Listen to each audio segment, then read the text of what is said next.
as well. Yeah, excited for the discussion ahead of us. Just for purposes of introduction, you know, Africa iShare is just a group of people from different countries. As you can see already, we have Emeka from Nigeria, Nicolette from South Africa, some of us from Kenya, and others could be on the website from various different countries. So we just meet together to discuss, various topics and share ideas and just get to learn from one another. So that's the whole point of, that's the whole idea behind Africa Share. And today we'll be having 4 panelists. Is it 4? No, 5 panelists. One is yet to join us. I think they are on your screen. Felicia is already here. Emeka, Amagi, Nicolette, Taku will join us. I'll give each of them a chance to introduce themselves. But maybe before that, just to mention the topic we're discussing, we'll be covering Africa Free Trade Area, and just getting to understand the Africa Free Trade Area, the challenges, the opportunities that exist, and sharing with one another to get to know more on the Africa Free Trade Area. So without wasting much time, I know we are 7 minutes past the time you're supposed to start. I'll just go ahead and give the very first panelist, Felicia Solomon, a chance to introduce herself, and then Emeka will follow. Felicia, over to you. Thank you, Manuel. I have my camera off because I don't have, the power has just gone off. Oh, so sorry about that. When it comes back, I'll switch it on. Yeah, so I'm Felicia Solomon Tunje. I'm a lawyer and a partner at MMS Advocates, which is based in Kenya. I pretty much specialize in all legal areas that help in doing business. So this is clients from outside who want to establish in Kenya, or Kenyan companies that are expanding out of Kenya, and this, depending on the business strategy, if it's organic growth, then we help with the registrations here in Kenya with obtaining the relevant licensing approvals. If it's entry through mergers and acquisitions, then we also help with the due diligences, preparing the transaction documents, and also getting the regulatory approvals, including competition from the competition authority here, and also more increasingly from COMESA. And in fact, that's what sparked my interest in regional trade and also now regional integration as well, which is why I've learned a bit about the AfCFTA. We also help with the legal aspects of operating a business. So this is acquisition of property, employees, employment issues, contracts, debt recovery, IP, and also because it's an integral part of businesses achieving their strategies, we also provide, we also do stakeholder mapping as relates to government agencies, and also help in crafting stakeholder engagement strategies and implementing them as well as relates to government institutions and public entities. So, and I'm glad to be here today. Thank you. Nice. Thank you, Felicia. Emeka, over to you. Okay. My name is Emeka Okeke. I'm a lawyer also by profession. I specialize in commercial law, corporate law, and criminal law sometimes. But currently, I assist a judge in Nigeria, particularly the Federal High Court. I'm a legal assistant to the judge. Basically, I do a lot of research with the judge, and we look at issues as they come before the court and dissect them, and then make some legal opinions as to whatever issues that may have come up in the course of the cases that may have appeared before the judge.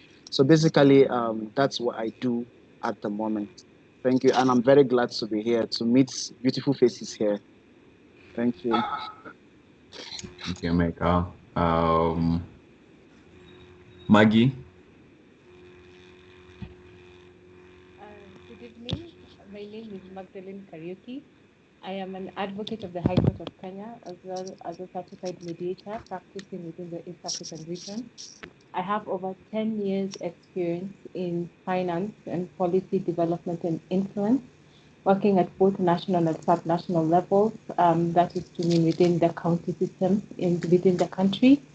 I have worked with government, by and large parliament, the Kenyan parliament that is, civil society, and the private sector. Nice, nice. And then lastly, we have Nicole. Yeah, Nicolette, go ahead. Good evening. Can you hear me? Yes. Yeah.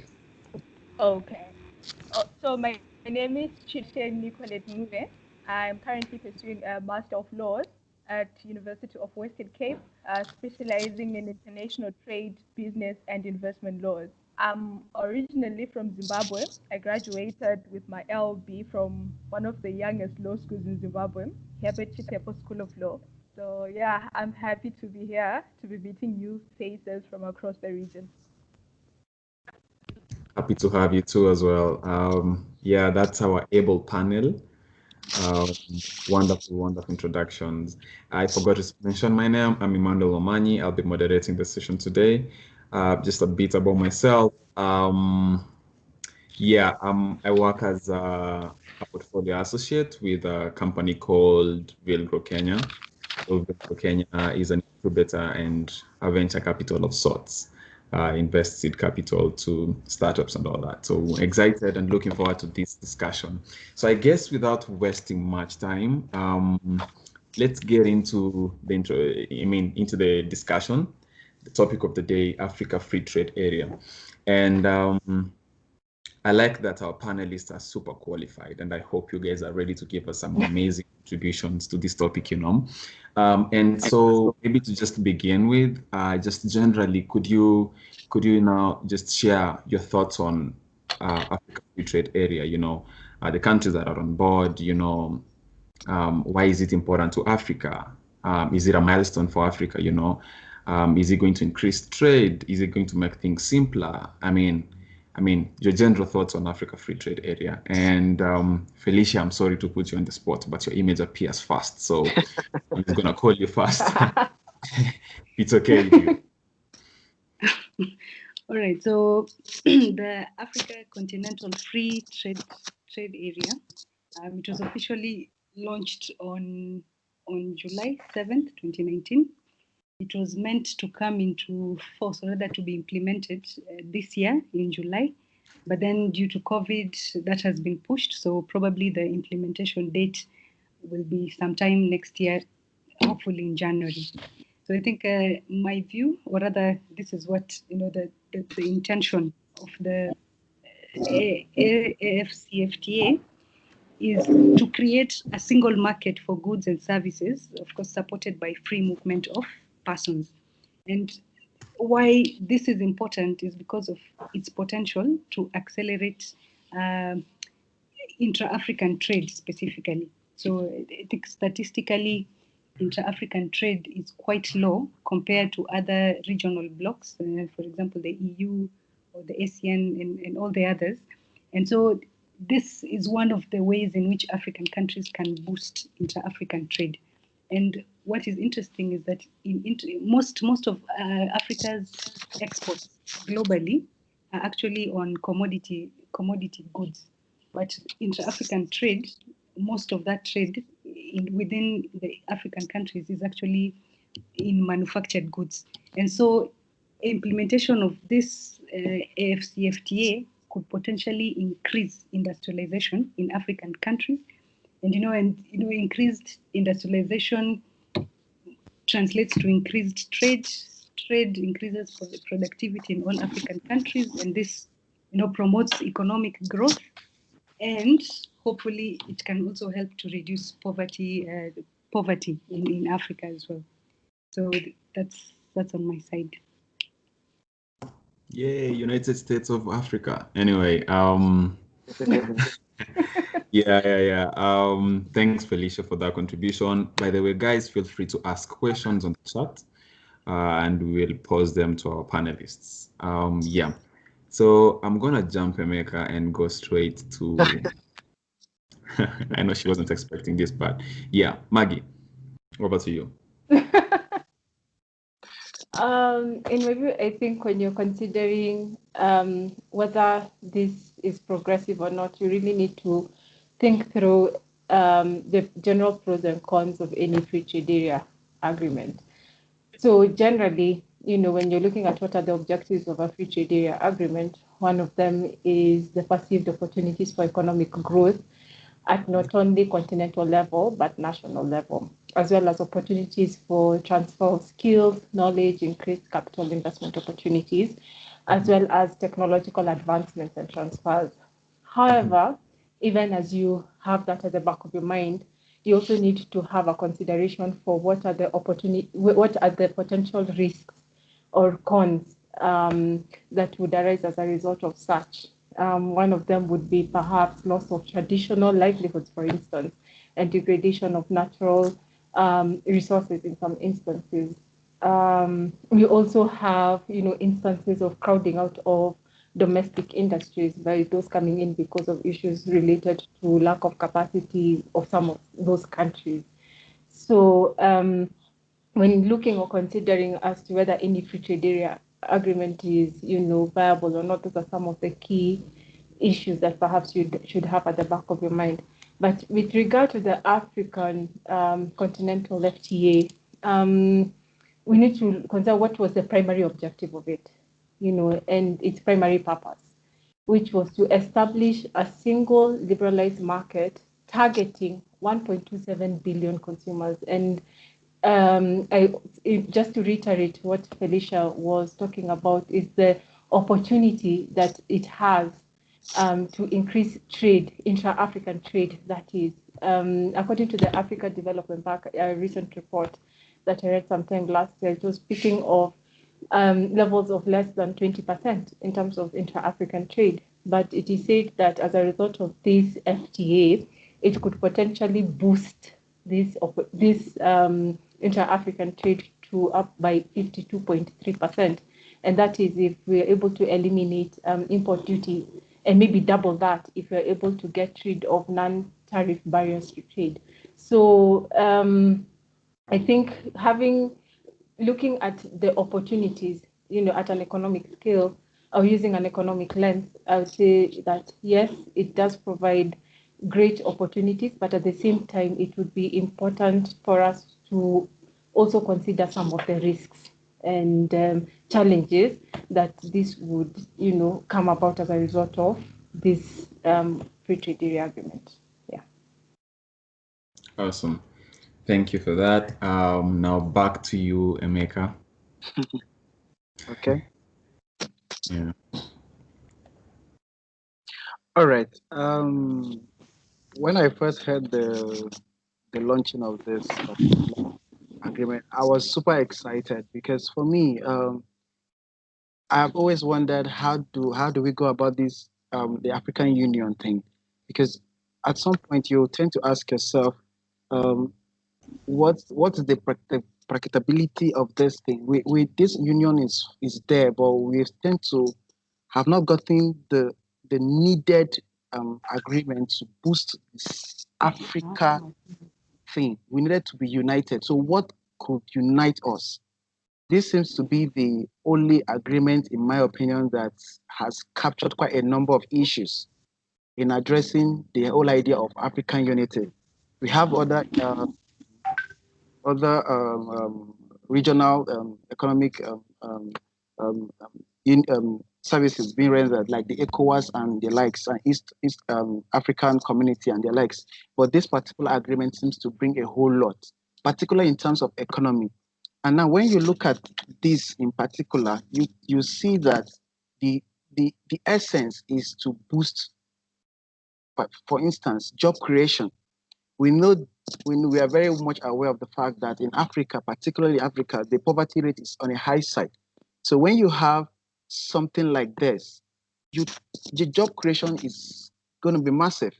And then the tendency of hearing this idea of Africans are living below $1 won't be there. When you talk about competitiveness, you're also going to see the fact that innovative ideas will come in the process. Then the issue of barrier, like now border issues, you don't get to encounter this. You can freely move in your goods and also export your goods within Africa. And like Maggie said, the tendency of boosting the economy GDP is going to be very high, in the sense that you're going to have roughly $3 trillion when this particular thing works, with a population of 1.2 billion persons. So you can see there are a lot of prospects in as regards this. This thing has actually been going on in other continents. For instance, you talk about the North American Free Trade Agreement between the United States, Mexico, and Ghana. Sorry, not Ghana, Canada. You see how they are working together in ensuring that they achieve their common goal. So with Africa, you understand that there's going to be a lot of potential in order to achieve the objectives set by that particular agreement. And we all know that this particular agreement is the biggest so far compared to other agreements in terms of free trade area. So I strongly see a whole lot of benefits in this particular, aside the other challenges that may be seen in it. But basically, there are a lot of things to be gained from such ideas we shared. Intellectual properties will be exchanged, and a whole lot. And we hope that it will bring out the best in Africa. Thank you. Yeah. Thanks for that contribution. And it brings this question, it is a wonderful thing, quote unquote, for Africa. Why are very few countries? I still feel like as though it's just very few countries that have sort of, signed to this. Why are the countries that are not, ratifying this, not jumping on board? Why are they not coming on board? Could there be something that is pushing them away? Anyway, don't answer that yet. I will get Nicolette's contribution, and any panelists were ready to answer that can answer. Nicolette, over to you.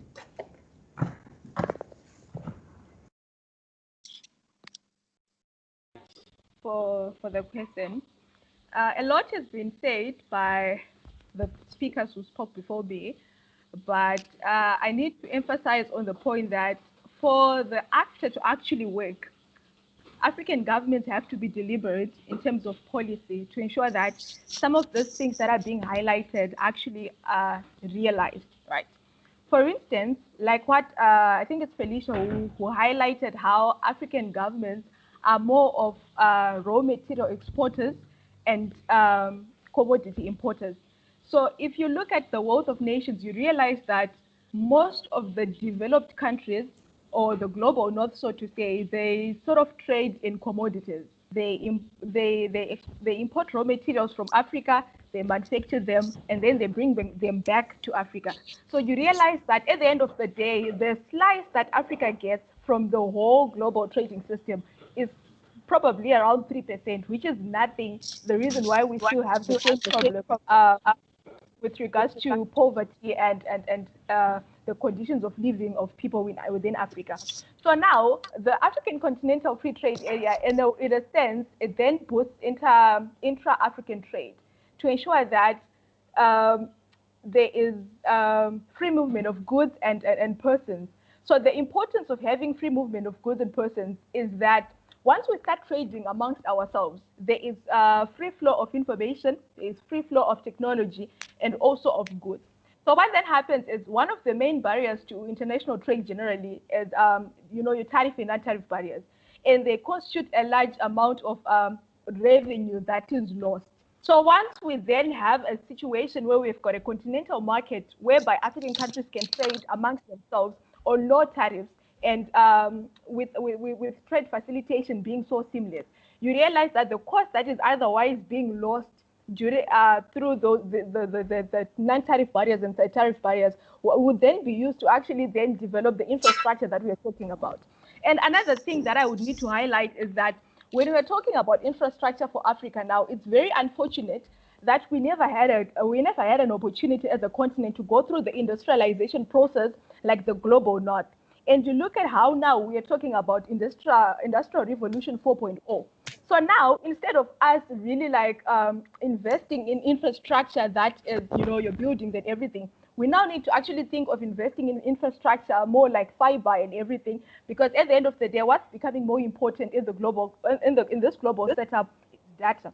So now we only don't need to look at the AcFTA and its benefits from the year 2018 when it was first implemented, but with regards to also the changes that are happening, like technological changes and everything, we need to then catch up to all that and to make sure that we realize the benefits that we're talking about.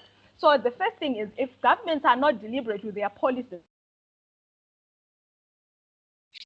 issue to actually talking about. And if we don't catch on the bandwagon that's happening with regards to technology and everything, it also then becomes difficult to realize the opportunities that we're talking about. And maybe just to probably say a little with regards to the question that you asked on African countries not really ratifying it. You realize that the problem is protectionism sort of benefits most countries, right? Because if you look at most African countries, they get their revenue, government revenue from taxes, import duties, and everything. So then we now have this Continental Free Trade Agreement, which is saying that tariffs should be reduced by 90%. And that means that it's already a situation where 90% of whatever that governments were earning through tariffs and import duties is going to be reduced. So naturally, most governments, particularly LDCs, would not gravitate towards that because that means a loss in revenue. But then if you then look at the negotiations, you realize that that's the reason why we have got the non-tariff barriers or the tariff barriers being phased out in phases, where we have got non-least developed countries phasing out within a period of 5 years, least developed countries phasing them out within a period of 10 years, and the G6 members being given a period of 15 years. This is mainly because the G6 members constitute the least developed countries in the continent, more or less like Zimbabwe, Malawi. And those are countries that are benefiting more from import duties and customs. So if then they are phased out by 90%, like I've said before, it then goes, the ripple effect is felt within government revenue, which then does not achieve the desired objective at the end of the day. Else from the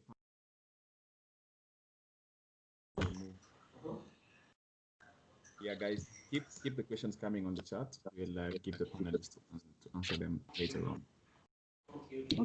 Perhaps just to add one other aspect of this AfCFTA is the fact that beyond just market liberalization, it also focuses on development integration, which then, as Nicolette has said, it seeks more structural transformation. So including integrating the infrastructure, technology, innovation, integrating policies, trade policies, for example, the investment policies, competition policy, IP policy, and this again is in fact one of the objectives of the AfCFTA is to lead Africa to a customs union, which I think again would be more beneficial for African states.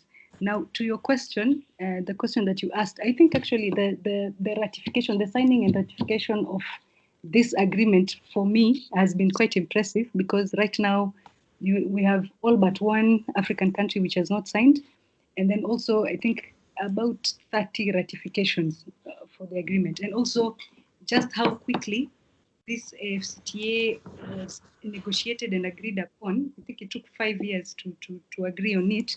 Is also quite impressive, because it shows as if there is a shift in African countries towards more economic integration. Rather now, it seems as if the African countries are more determined to increase their trade, to pursue their industrialization agendas, and just seek more sustainable development in the African continent. Mm-hmm. Yeah. Okay, can I add something? Yeah, go ahead. Okay, I just want to talk because with respect to Nigeria particularly, before it was actually the operational force of it was actually started, Nigeria, before it signed, actually withdrew at some point. So when Nigeria withdrew, it was like a shocker to some other countries. Like, how can Nigeria, of all countries, withdraw from this kind of an agreement? Because it's well known that Nigeria has a population, and being the fact that it is known as the giant of Africa, it was a bit strange for Nigeria to be withdrawing, having been in the forefront of this at some point. So the thing there is this: some countries didn't want to sign initially because of the fact that the local manufacturers were concerned that if this thing were allowed, what is their fate? So the government of the day had to be sensitive to that particular need and then see how they can also benefit in all this. So the government had to do a wide consultation in respect to that. For instance, you talk about competition.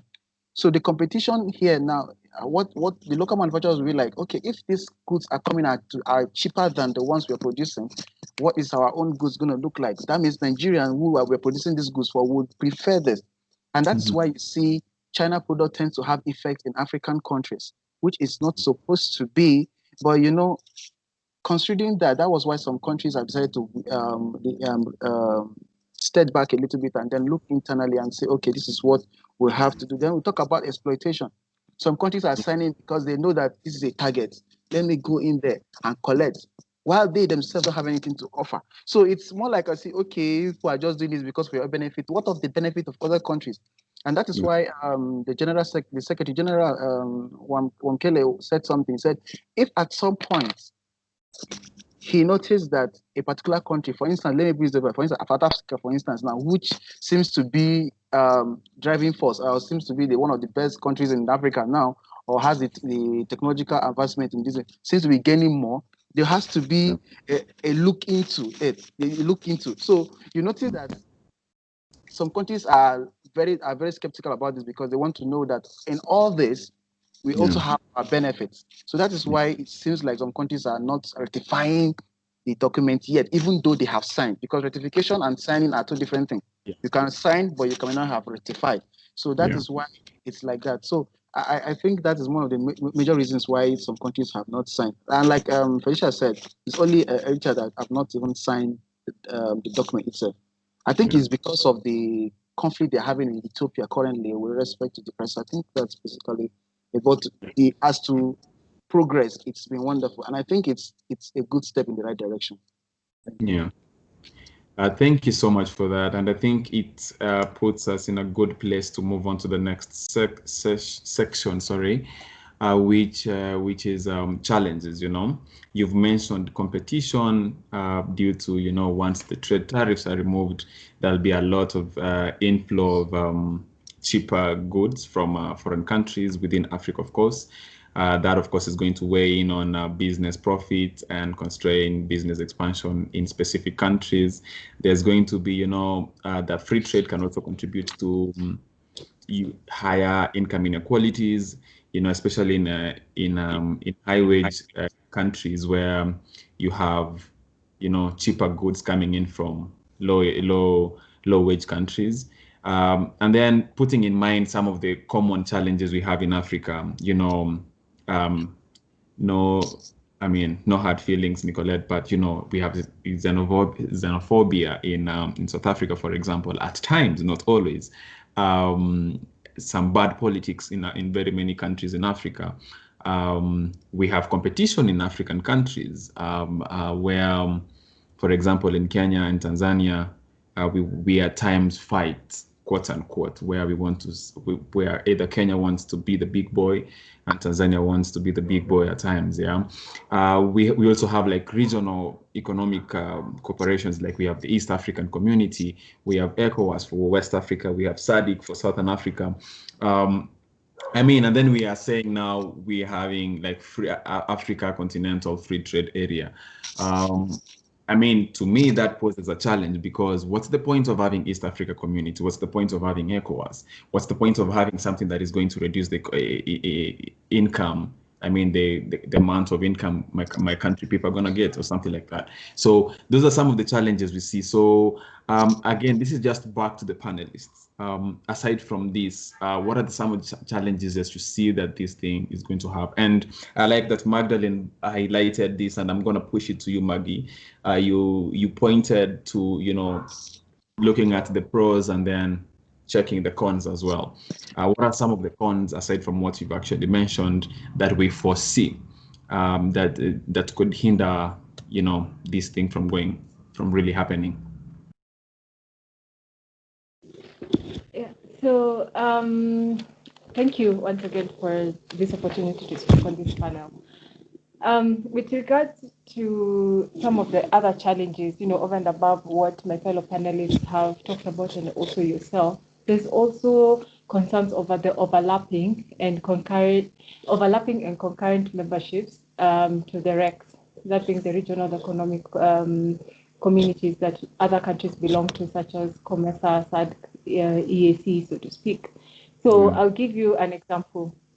So Zambia is a member of COMESA and has an agreement on a common tariff against non-members. At the same time, it has different rates within the SADC, that's SADC.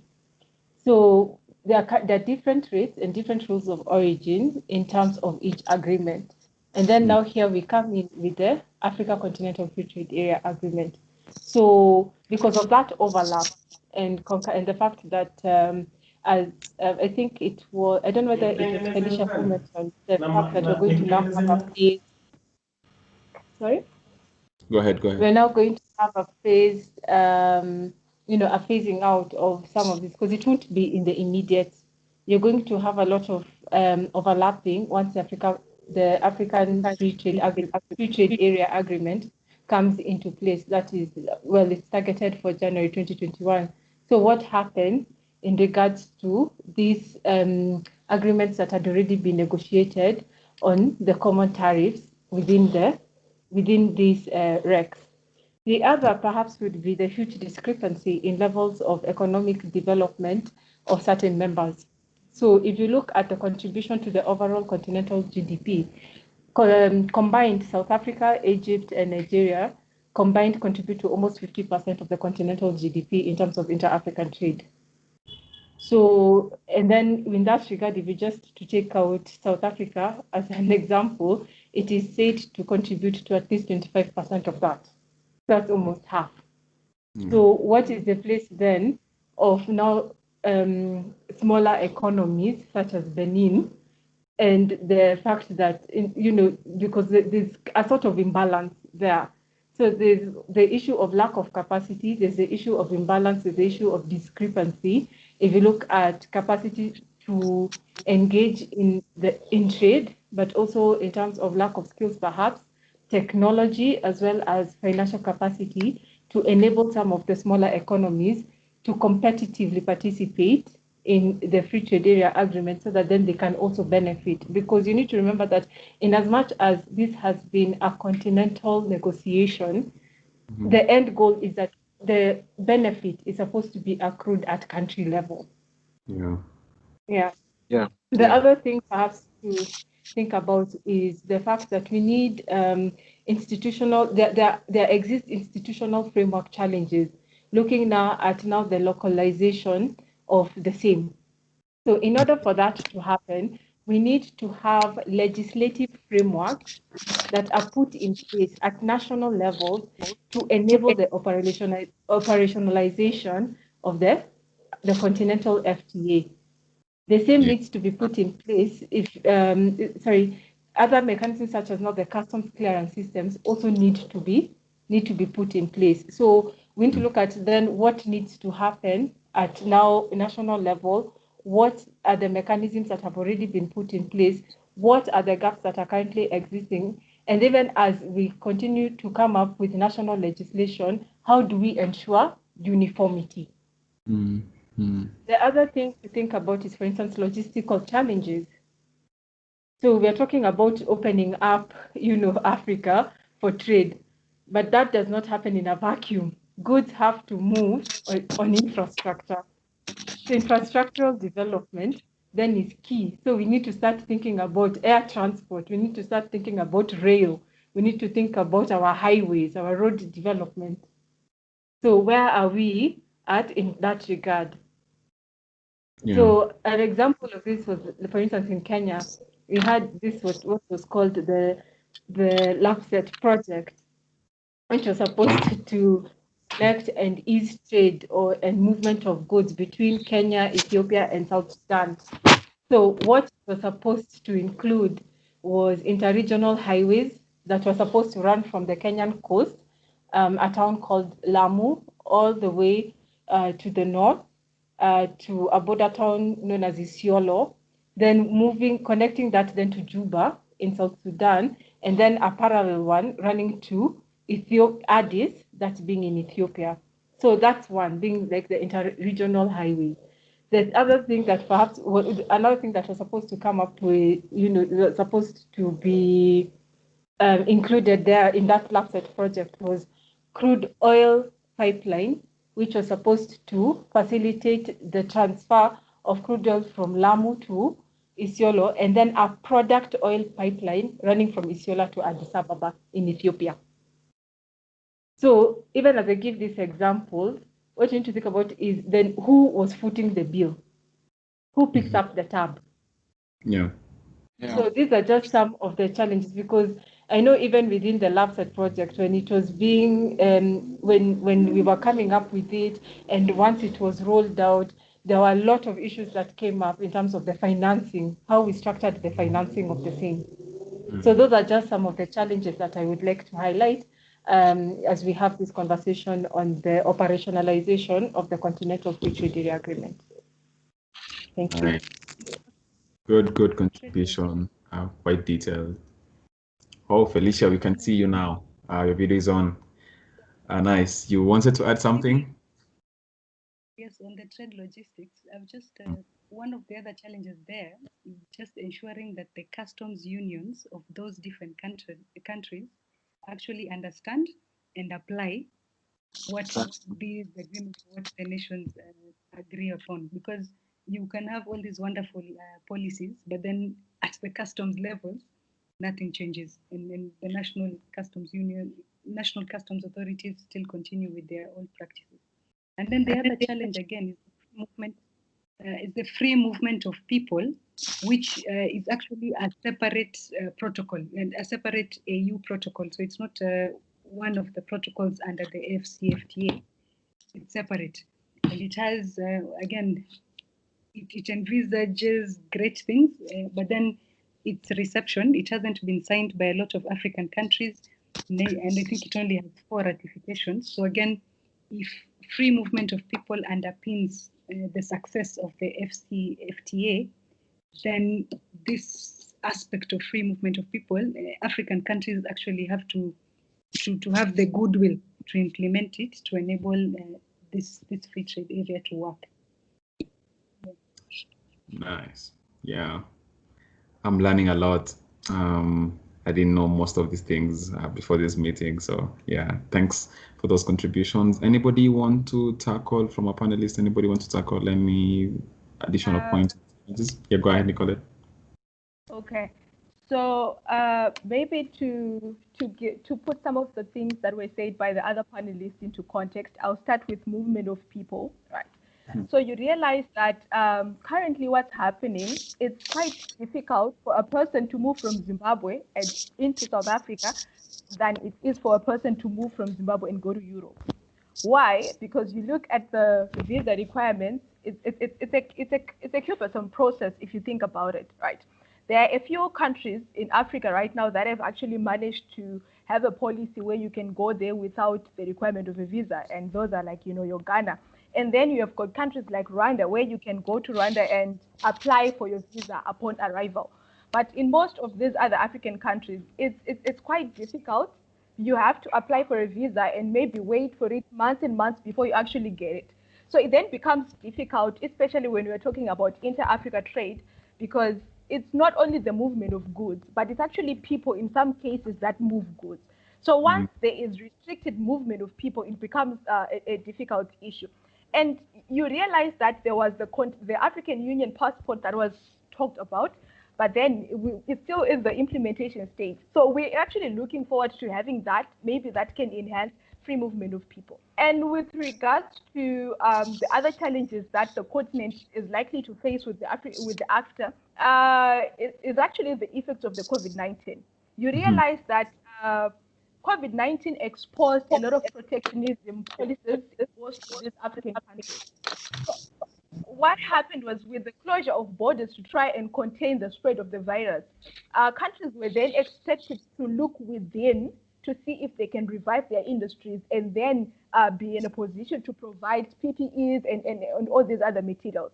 So what then happened is, obviously the developing countries, or the better developed countries of Africa, could actually do that, which is not the same case for least developed countries. And with the restriction of movement of goods and people, it then sort of made most countries look within and not look to strengthening regional ties. So you realize that it's actually a step back that the continent is taking, particularly with trade liberalization.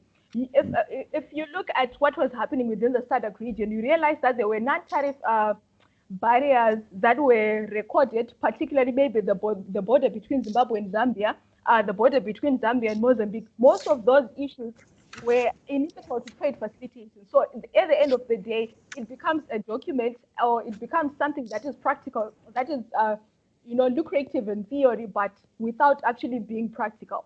And maybe to talk about the regional economic blocks, particularly the issue of overlapping membership.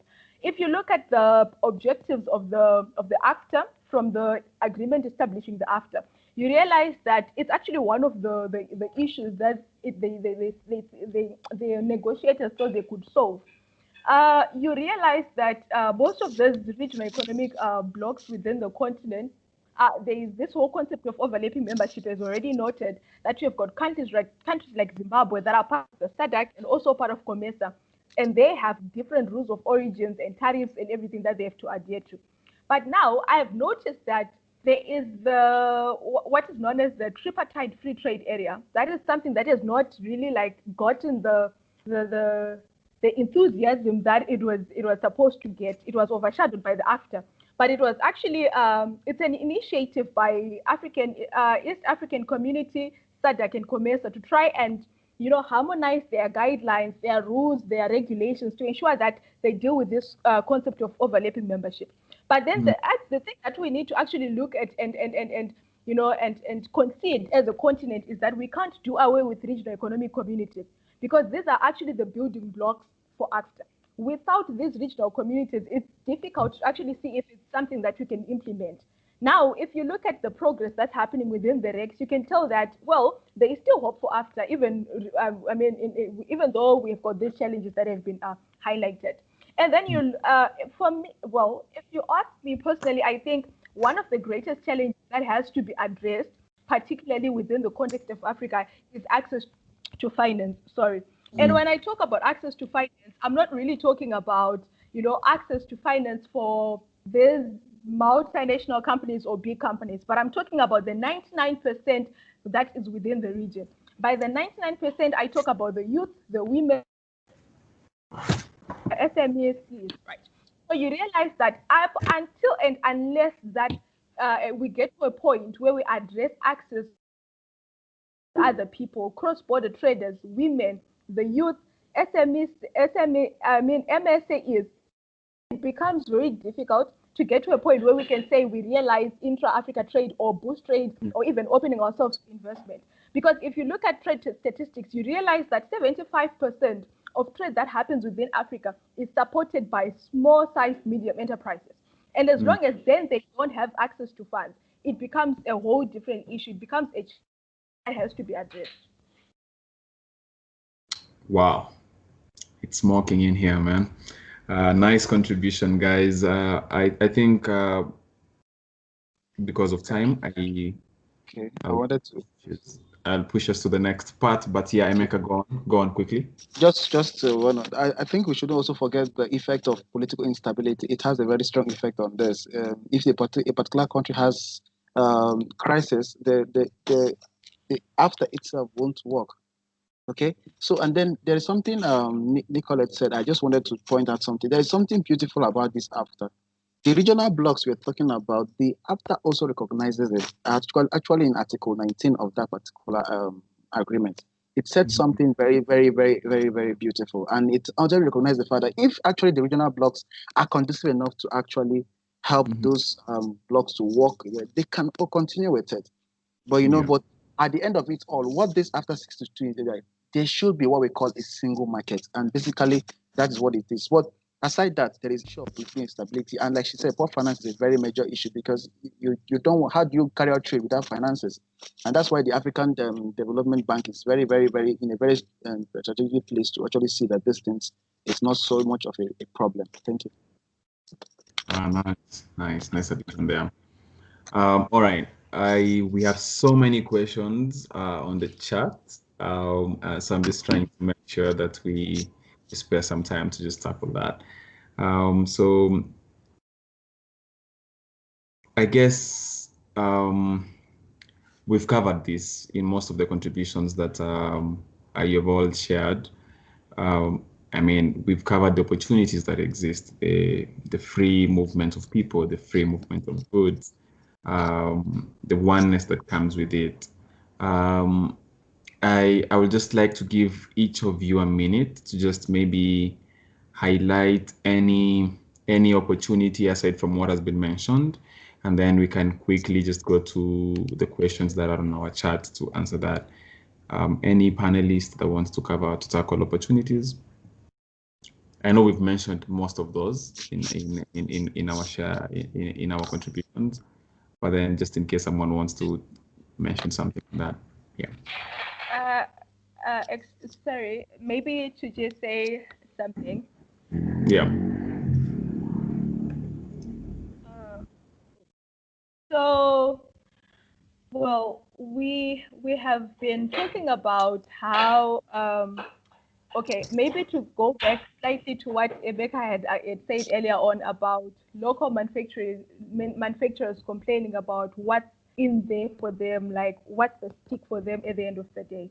So, in my opinion, I think the African Continental Free Trade Area sort of helps African countries, adhere to this principle of comparative advantage. So what do I mean by the principle of comparative advantage? Like we've already highlighted that, most of the trade that happens within Africa is raw material based. In as much as we have got, we've got smaller economies and bigger economies, there is one reality that we cannot run away from, that in every African country, there is something that can be found. So what then happens is, if we then get to a point where most of these countries can now have local industries, we can have each and every other country focusing on that particular product that they have got a comparative advantage on, so that they trade with the other country on something that they don't have. So let's say, for instance, South Africa is known for its wine exports, right? It then focuses, most of its trade becomes focused on exporting wine, processing wine, exporting wine, and probably importing maize from Zimbabwe, which probably has got agrarian lands, and then it has got a booming agricultural industry. So it then provides, in essence, it provides African countries a platform to develop themselves and then make use of this principle of comparative advantage. And another thing, if you look at the position of Africa in the multilateral trading system, you realize that it's marginalized, so to say, right? So when we get to a point where we're now in a position to speak in one voice, so that even when we go on to the multilateral trading system, we can argue our case with one voice. We can always make an African case together, united.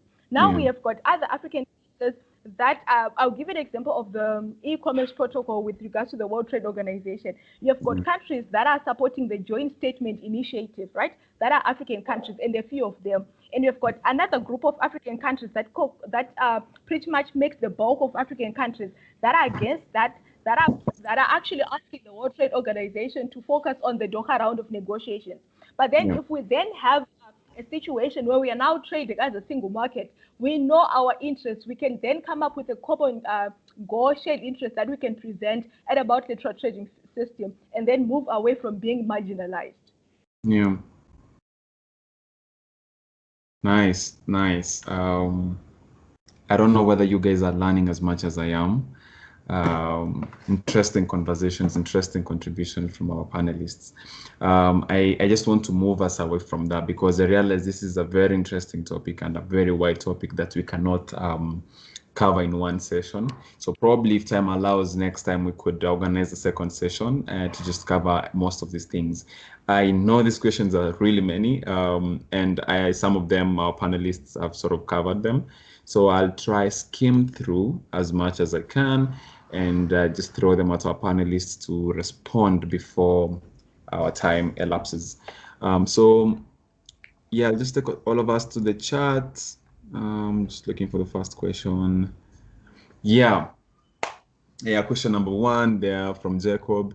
What can be done to boost trust among African countries? You know, we have like countries like Eritrea who just never buy anything. And then what approach can be used to contain adverse effects of politics, which can hold progress in intra-Africa trade? Yeah. Again, another question from Cosmos. I'm just going to read about 4 and then I'll throw them back to the panelists. If it's okay with you guys, each of you could pick one so that we do that first. And then how is the law structured to interact with country-specific laws, for instance, customs? And I would love, especially for this one, Felicia, you could cover that. Yeah. And then the other question now is, what can be done for African countries to avoid competition among themselves in international trade and donor funds and all that? And I think, Nicolette, you were trying to allude to that in your contribution before. So I'll allow you to take that question. And, you know, what can be done to boost trust among African countries? Emeka, if you don't mind, and then Maggie, you could cover question 2 on the adverse effects of politics. Yeah, I think those questions actually fit your roles perfectly. Let's go. Emeka, over to you. You're on mute. All right. Yeah. So one thing that can boost trust in a diverse setting is how you resolve disputes. When you have a situation whereby there's a mechanism where dispute can be resolved because of our divergent views, it helps to boost the trust. Let me give you an idea. If you look at the AfCFTA Continental Free Trade Agreement, it has 3 protocols: trade in goods, trade in services, and then trade rules and procedure as to dispute resolution. That is one significant thing about this particular business. So, and that is why you see I noticed the tendency of almost our African countries trying to sign in and ratify it as quick as possible, because see, no matter what happens, there is an independent umpire that recognizes fair hearing and that would resolve these issues. Yeah. And that is one thing that I know that must have brought about the trust. The idea that a particular country may not be subject to this particular this resolution is not there. So as long as you've signed it, you've built trust. So the trust issue, I think, by virtue of that particular protocol, has made a lot of Africans come together. So I think the trust issue won't be so strong unless there are other political games, even though it's a normal thing in a country to have other political games and other political adventures. But for me, the trust issue has substantially been dealt with by virtue of that singular protocol, in my view. So I feel that has been achieved. Yes, that's why the signing is quite quick and forceful. Thank you. Yeah, thank you for that. Totally agree. So Maggie, are you there? Hi. Yes. So on the impact of politics on such an agreement, on the, for instance, of the FTA, one thing you need to consider is that every country, being a state, has operates in a political context, and so does its economy, and so do business operations. Yeah. So the unfortunate status of things is the fact that politics has an impact on stability, and stability then has an impact on trade. So when we have a region where it's considered unstable, then that means we have minimal trade ongoing, and that has an overall impact. So I know when we were having the discussions, the initial discussions on at the inception of the Africa Continental Free Trade Area Agreement, one of the things that came up was how we were going to go about integration of trade with countries that are considered to be politically unstable. Mm-hmm. And I know that is something that up to now it's still something that is being considered, and it's considered one of the risk factors, because unfortunately on the continent has been known to be one of the most politically unstable, largely because of the fact that its politics is not mature, so to speak, or at least as has been touted. But I believe that we have been growing and we have been advancing, and in so doing, we will get to a point where we will be stable, as it were. But even then, when looking at now the conversations on laws, or the domestication of the CFTA through the development of legislative frameworks and laws, it's to also be alive to the fact that, like for instance, in a country such as Kenya, legislation is informed by politics. So once again, we circle back to the same thing. The fact that politics informs a lot of the decisions that are made in a country, and unfortunately, that also informs legislative frameworks, which also informs trade. So, like for instance, the conversation, which I know it's a bit of a thorn in almost all the other countries' flesh, is Kenya's decision to negotiate an independent FTA with America, and the impact that is likely to have on the Africa Continental Free Trade Area Agreement. That is a political decision. And and you see, even with that kind of a decision, concessions then are going to be made. So what is the impact of those concessions on the overall Continental Free Trade Area Agreement? Because that obviously will have an impact on the type of legislations that then, as a country, we can adopt and that we can enact to facilitate the same. So that's just something, it's something that unfortunately we cannot completely remove ourselves from. Even as we discuss, the socioeconomic development of the continent and the advancements that would be realized as a result of such an FTA being the continental one. Yeah. Yeah. Thank you for that. Now over to Felicia on laws. Yeah. So the AfCFTA provides its enforcement is going to rely on national authorities' commitment and goodwill to implementation. But then they're also they've borrowed a lot from the WTO and also from more developed economic blocs. And so enforcement, for example, the first of all, it's implemented. So there are protocols under the free trade agreement. So there are protocols. And now what has been agreed upon is the protocol for trade in goods and protocol for trade in services and also settlement of disputes. So how this is going to be implemented, at least under the trade in goods, then each country, so it's been categorized. There's the non-least developed countries. They have 5 years within which to eliminate trade barriers, up to 90% of the trade barriers. And then you have the least developed, they have 10 years. And then there's a group of 7 smaller economies that have, I think, 10 and 15 years. And so how that is going to be done is every country, whatever category you fall in, they'll have to prepare and submit their schedule of goods and the tariff barriers and negotiate the tariffs and publish that and enforce it.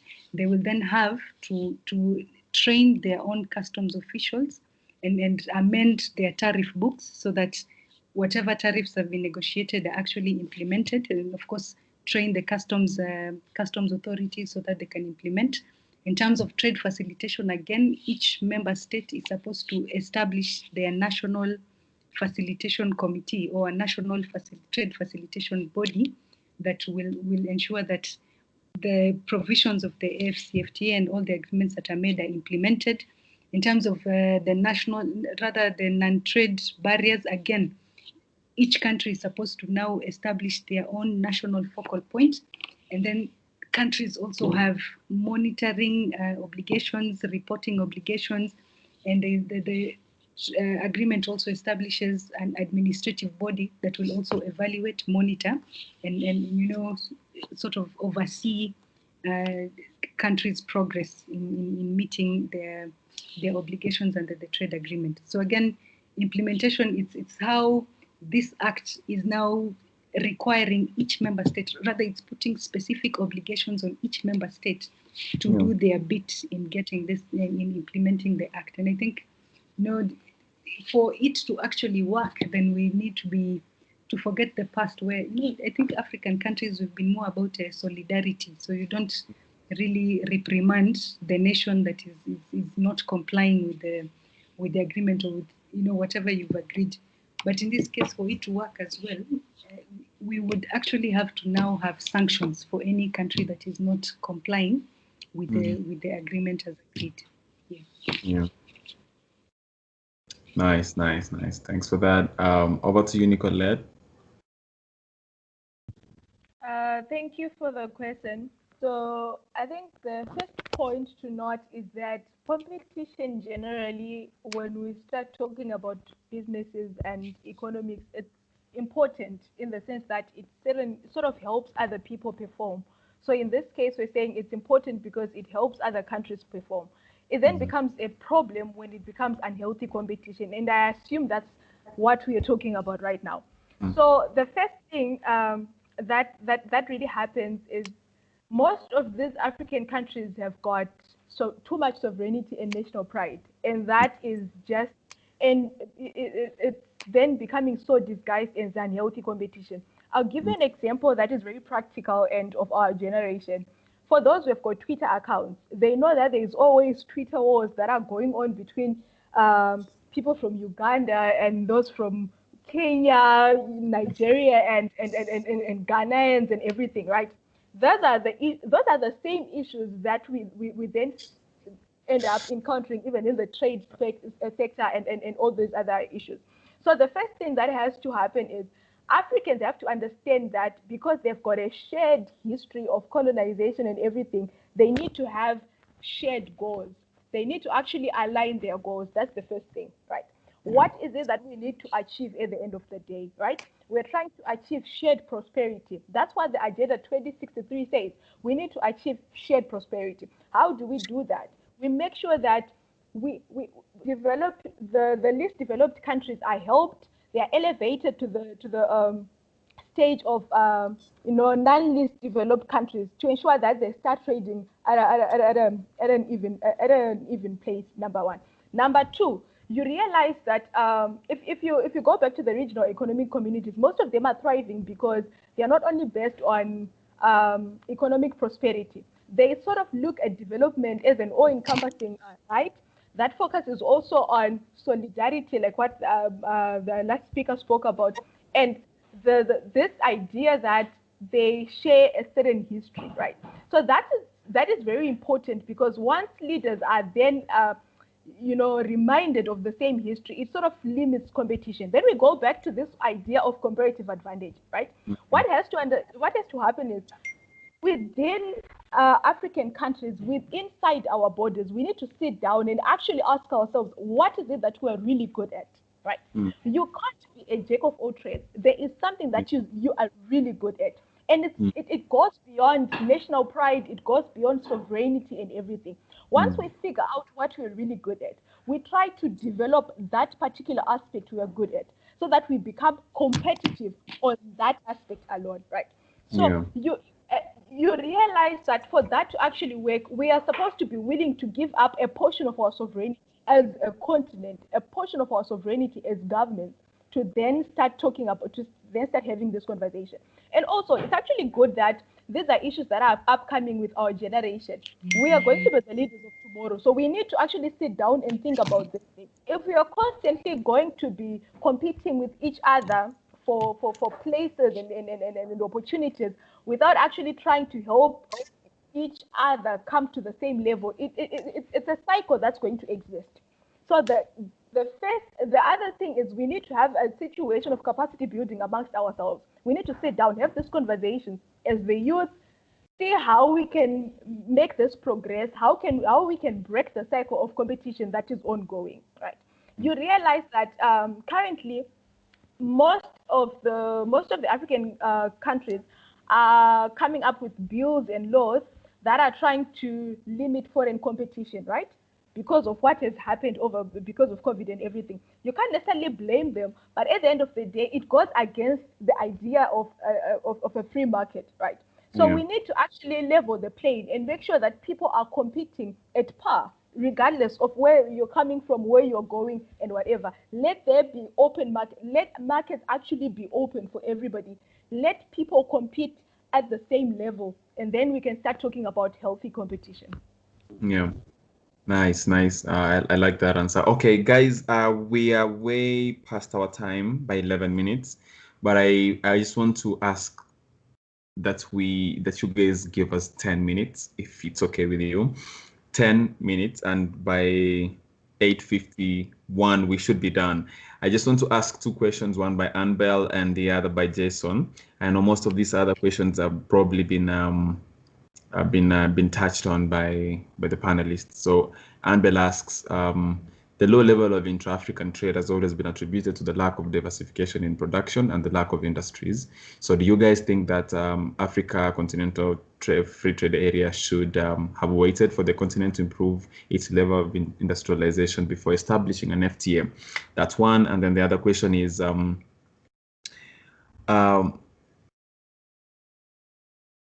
yeah, there is a question by Moses. If FTA was to succeed as envisioned, kindly help us understand what would be the pertinent short-term and long-term goals that would go directly into helping African economies.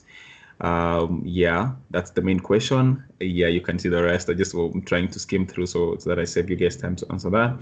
And then the other question is, would the panel be kind enough to advise on how Africa Continental Free Trade Area links up with the AU's wide agenda of an African architecture? That is the African Monetary Fund, African Investment Bank, and so on. And then the last question. How many questions are those? Those are 3 questions. Is liberalization really what, is it the best way for Africa going forward? So yeah, anybody willing, just I'm not going to pick in that order, panelists. Anyone can go pick any question and answer. Okay, so maybe I can deal with the one on how the AFC, how this AfCFTA links up with AU's wider agenda. Yeah, I think there was an Abuja Treaty in 1991, I think, that set out sort of a plan on Africa's journey towards a political union eventually. So it had different stages. First was strengthen or create new regional economic communities, and this I think we've seen it happen. There are now 8 that are recognized by the AU, and then once those are established, stabilize the tariffs and other barriers to regional trade. And again, we're seeing all the efforts inside the different RECs. For example, EAC is now a customs union. We have ECOWAS's ECT. We have the tripartite agreement between SADC, COMESA, and EAC. And then the next stage was establishing the FTAs and customs union at the REC level. And I think that's where we are now. And then, so eventually it will be established a continental customs union, then an African common market, and eventually an African economic monetary union. So I think the AfCFTA is sort of like a logical step along the way to a continental customs union, assuming that it is actually successfully implemented. So it might be ambitious, but then I think it is better to have an ambition, to know where you're going, and to have a roadmap to it. And this AfCFTA is sort of like it's the beginning of a journey to customs union and to better integration. And the good thing is that while previously the RECs were actually being formed based on for political reasons. Yeah, so we talk about nationalization, protectionism, etc. We've just come from colonization, but I think now more African countries are actually looking at the economic interests in forming these LCs. So they're actually now interested more in the economic aspects as opposed to political aspects. And I think the goodwill will slowly be built. Perhaps it actually just needs to take off so that more and more countries can see the benefits and the benefits of it, all the benefits that are being touted, that it will open up markets, create a wider market, promote industrialization, etc. So perhaps it actually just needs to start so that countries can see it, and then progressively we can get to customs union and eventually an African economic monetary union. Right. But I think this is a good step in the right direction, in that bigger plan. Yeah. Awesome. Thanks. Emeka, you had a contribution quickly. Yes, I wanted to just do the liberation, whether it's the best thing to be done. In my view, I want to ask the question the other way around. What has the current state of affairs before the African done for us? Yeah. It's so unfortunate how we want to put so much barriers among ourselves when we can actually come together to achieve great things. Do you understand? So, and if we look at the pros and the cons, you definitely will agree with me that the advantages outweigh the disadvantages. There's nothing in this life generally that you will talk about and it doesn't have a disadvantage. But when you look at the advantage of this particular agreement, you will agree with me that we have a whole lot to gain. We don't even talk about the job creation. See, the per capita issue in Africa is very poor. It's not something we should even want to. How can someone be living below $1? It's not an ideal situation for an human being to live. So if you have job creation, you don't have to be waiting on the government to actually spoon feed you. You can get jobs. You can work on jobs. Goods come in, interactions goes in, dollar comes into the place. Foreign exchange comes in the process. Ideas are generated. Things our economy is boosted and all that. Like we said at the initial stage of this conversation, by 2022 or so, we're going to have roughly some trillions GDP aside what we have already. So what we are trying to say in essence is that the liberation has a lot to help every individual, both companies that are big and small. So even though we have a little challenge as to the SMEs, but we know that this is just the right thing to do for now because the borders itself has not created any positive thing for us. So I feel this is a strong thing to do. Thank you. Awesome. Thank you. Maggie, do you want to go next? Yes, thank you. So what I just wanted to add on, in addition to what my fellow panelists have mentioned, is, and also as I respond to a question that was asked by, I believe, Moses, on what are the long-term versus short-term benefits to the CFTA, is that most of the benefits of trade integration will be long-term.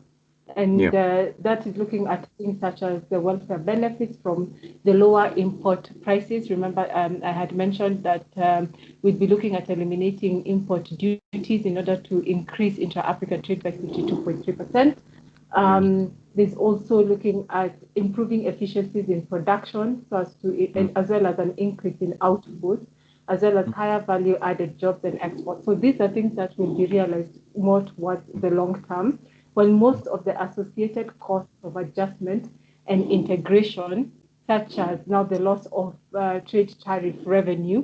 Remember, we talked about elimination of tariff barriers as well as non-tariff barriers to trade, as well as local SMEs that would be at risk. Remember when we talked about the local incomes that would be at risk as a result of the inter-African trade, or at the risk of vanishing.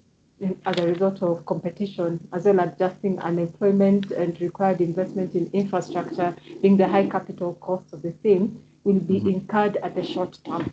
Yeah, so it's to look at it really, but looking at it using like both lenses, that some years will be in the long term while others will be in the short term.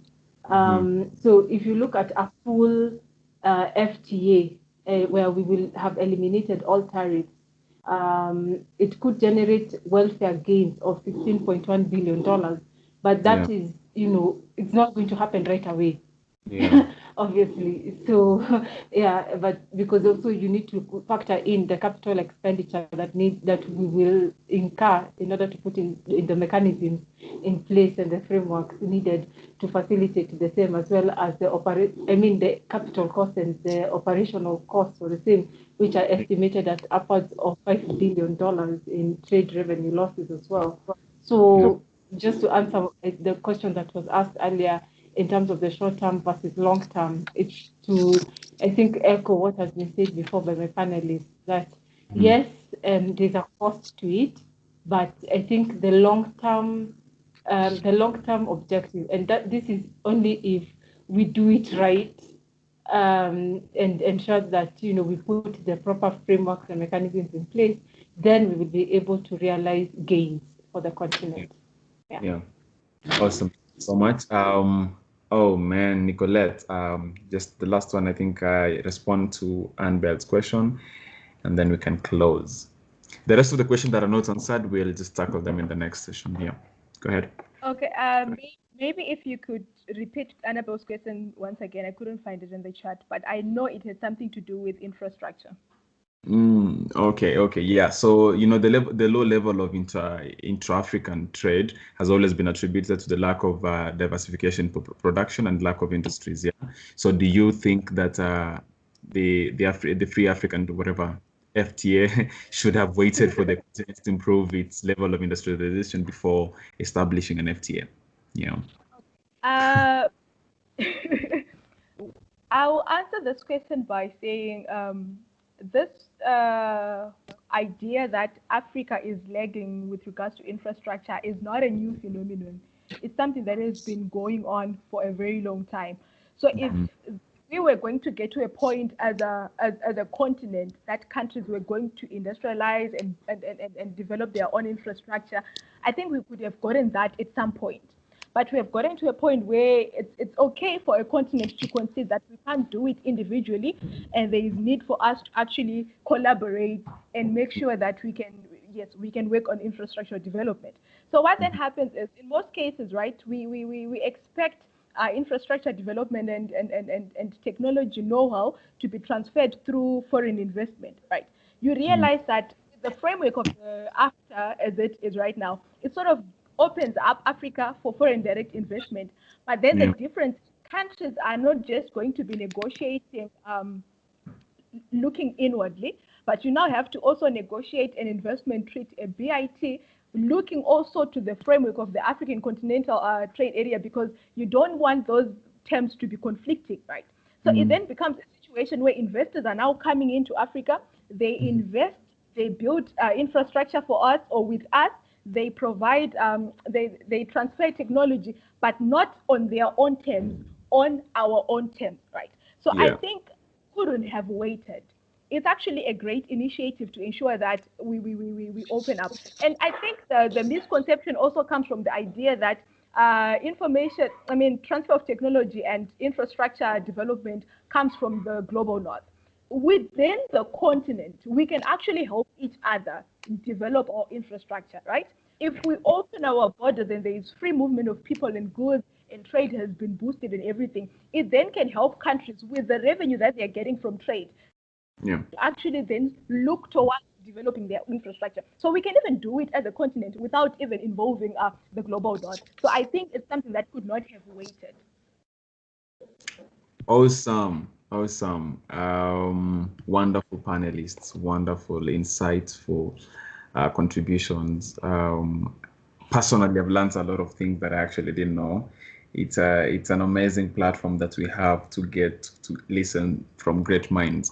And I think there's something about lawyers, there's something about lawyers that makes you guys, sound the smartest people in the room. Yeah, and I like it. I like it. My sister's a lawyer. I like it a lot. Anyway, yeah, so with that, we've come to the end of this session.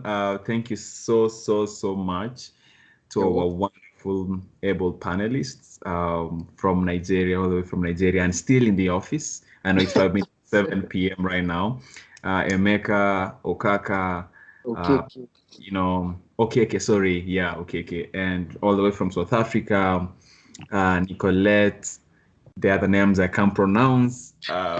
Yeah, and from closer home, Felicia Solomon and Magdalene Kariuki. Thank you so much for your wonderful contributions, and thank you for everybody that was able to dial in for this call. And it's been wonderful. It's been insightful. I'm sure the guys listening, the guys watching, we've gotten to learn a few things here and there about our continent, about a few things, and we can, if you didn't know anything, you can now pick a conversation with your friends and sound smart, like our fellow panelists have been sounding smart. Anyway, yeah. With that, I'll hand it over to Christine to close it for us, and see you guys next time. Thank you so Okay. much. Okay, guys, thank you so much for accepting for this invite. I greatly appreciate all the panelists for taking the time to be part of this discussion. Thank you. And what we will do, because there's quite a bit of questions that we haven't dealt with, what we will do is that we will have a follow-up discussion on this. We will have a follow-up discussion on this. And then what we will do is that we'll pick the questions that haven't been answered and we will have them answered in the next discussion. And also the idea is to not just have a hit and run in this discussion so that we just discuss one topic, forget about it, no? Especially on the Africa Continental Free Trade Area, and there's so much that there's potential for there.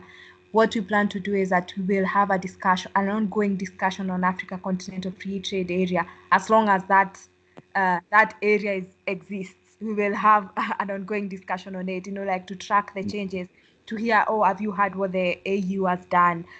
Have you realized that, South Africa has pulled out? What is going on in South Africa, especially? Yeah, in fact, we will have a bit more of South African people in these discussions because of I feel like a lot of other Africans want to hear things about xenophobia and why South Africa is not supportive. So we will have discussions and address such things. But thank you very much for everyone who has been able to join, and even on the webinar page for the people who have been there following the discussion. We appreciate it. And we will come back to the panelists, especially to get the second round of discussion and the third and going forward. But thank you, everyone. And I will say goodbye. Yeah. Goodbye. Good night, guys. Bye. Goodbye, Bye. Good night. and thank you. Bye. Bye. Bye. Thank you. Have a good night.